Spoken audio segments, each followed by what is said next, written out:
So free agency is coming to a close, and there's only a handful of quality free agents still out there left on the market. You got guys like Isaiah Thomas, Avery Bradley, Jeff Teague, but one of the guys that I think has gone very much so under the radar is JJ Redick. 15-year NBA veteran JJ Redick was putting up 15 a game just 2 years ago, which was among one of his career highs in terms of scoring. So how did everything fall so quickly? Or perhaps did it not even fall at all? And instead, this is all part of the plan. Now, it's usually pretty difficult to know the mindset and desires of NBA free agents, but Redick has a podcast, and this podcast has given him the opportunity to speak for himself rather than allowing the rumors to talk for him. And according to Redick's very own words, he has a master plan to join the Brooklyn Nets. Let's break this down. But before we do, I just gotta get this out of the way. I just checked my analytics, and guys, 97% of you guys are not subscribed. You're all watching my videos, but you're just not clicking that gosh darn button. I'm getting scammed. So just for me, come on, you're watching the videos, click that little button. I see you, I see these analytics, so come on. So last season, JJ Redick went pretty viral for his comments he made following the news that he was traded to the Mavericks halfway through the season. He was pissed off at Pelicans GM David Griffin because Griffin failed to inform him about the deal. JJ Redick wanted to be able to look it over and approve the decision before it went through, but he just had no idea of anything. So I talked to Griff, I talked to Trajan. Griff basically says to me, come down for a month. If you still want to be traded, I give you my word, I'll get you to a situation that you like. We've had subsequently 4 conversations. Again, my agent talks to him, but I'm talking to Griff directly. That's how I wanted to handle this. Griff and I had a personal relationship.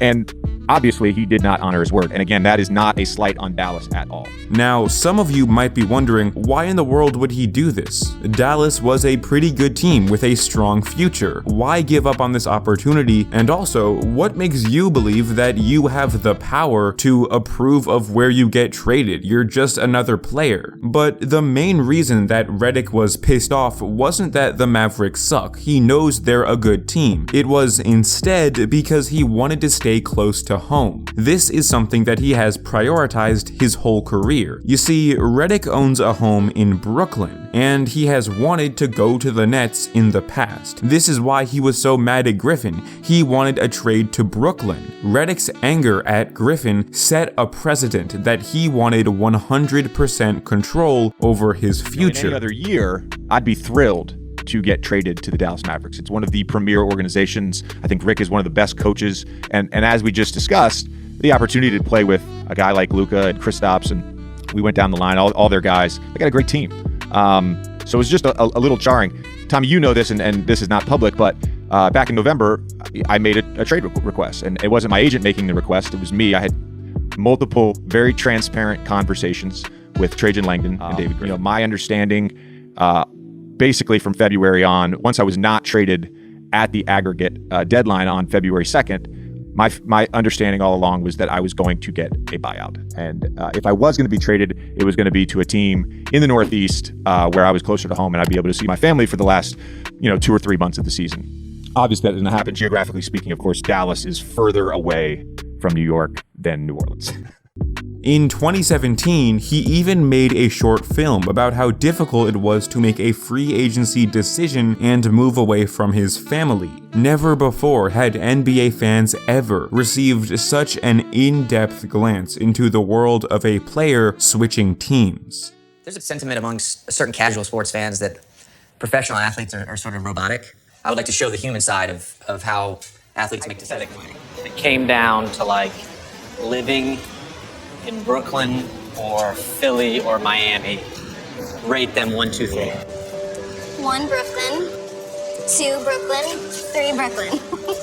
All right, so you don't give me much choice there. Wanna stay in Brooklyn, Noxie? Yeah? Okay, we'll talk to Dad.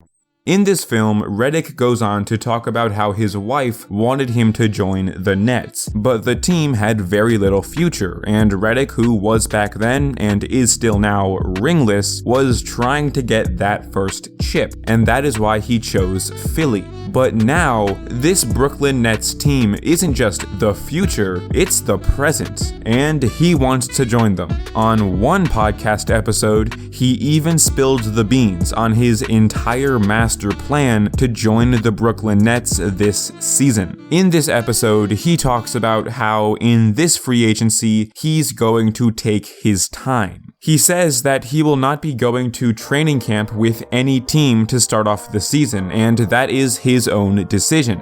I feel like you've crystallized a pretty good plan at the moment, and so maybe you can just spell that out for our audience. Sure.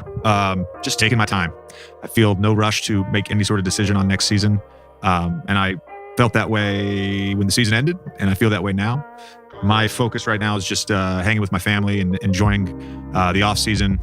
And we'll make a decision on next season, what team, what city, etc. Probably sometime in the next 2 or 3 months.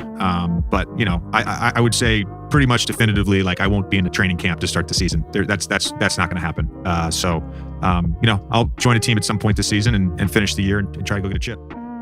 Training camp will begin on the 28th of September, which is not too far from now, so don't expect JJ Redick to be on any team this entire month. So you may be asking yourself, well, what is he going to do as an alternative? Well, on his podcast, he has said, quote, "I'll join a team at some point this season and finish the year and try to get a chip." Redick has made the playoffs 14 times in his career, and yet he has never won a ring. To get so close with teams like the Magic, Clippers, and Sixers, but then never actually making it all the way has to be infuriating. And it seems like the number one way unsatisfied ringless vets are currently trying to cure their frustration is by hopping onto super teams. The only real question left is whether or not Brooklyn is willing to get a deal done with Redick, and if I had to guess, I would assume that they would be down to do it.